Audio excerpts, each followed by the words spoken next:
Hello बच्चों, let's see this question. This question says how many statements are correct.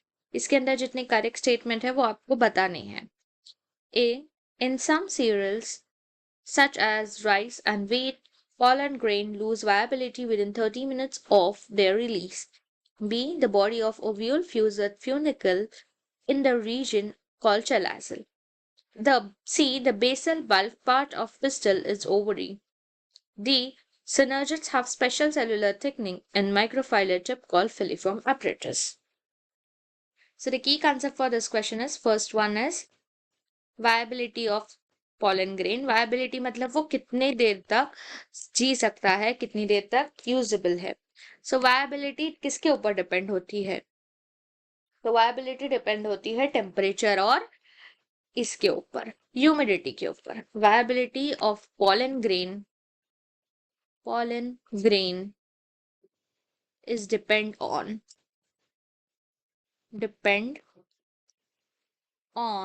temperature and humidity. Second key concept है female reproductive part in flowering plants. So pistil के basal part में ovary होता है. pistil के basal part में होता है ovary और ovary के अंदर ovules होते हैं. और ovules में egg cell होता है और other cells भी होते हैं.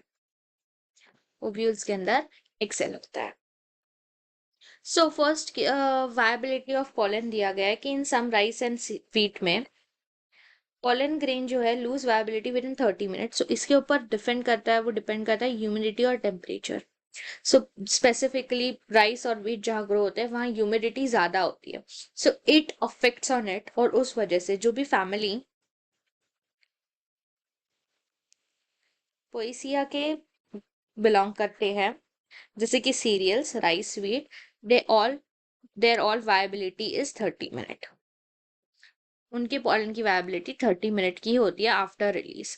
क्यों? तो टेम्परेचर और ह्यूमिडिटी की वजह से. So this statement is correct. Body of ovule fuse with funicle the region of chalazal. अगर हम एक ओवरी जो है ड्रॉ करें ओव्यूल, सो यहाँ पे वो कनेक्ट होती है. It's a one point where it got connects और इसको हम कहते हैं, ये फ्यूनिका है, funicle, and this is ovule. So funicle ovule को ज्वाइन करने वाले पार्ट को हाइलम कहते हैं. So this part is not called chalaza but it is hilum. This point jointed. So ये रॉन्ग है.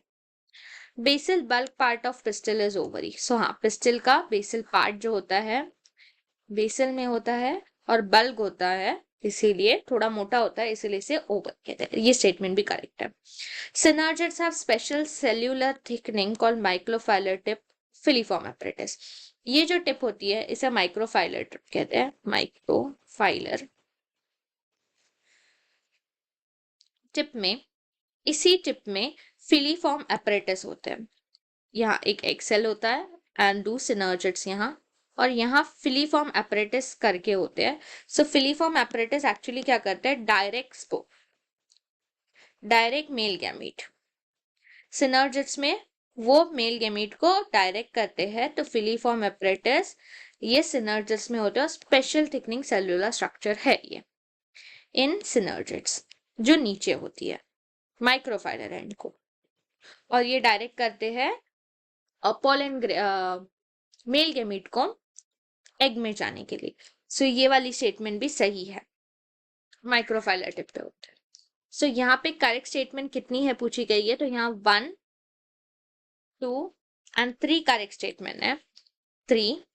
So our final answer is option B, 3. Hope you understand it well. Best of luck.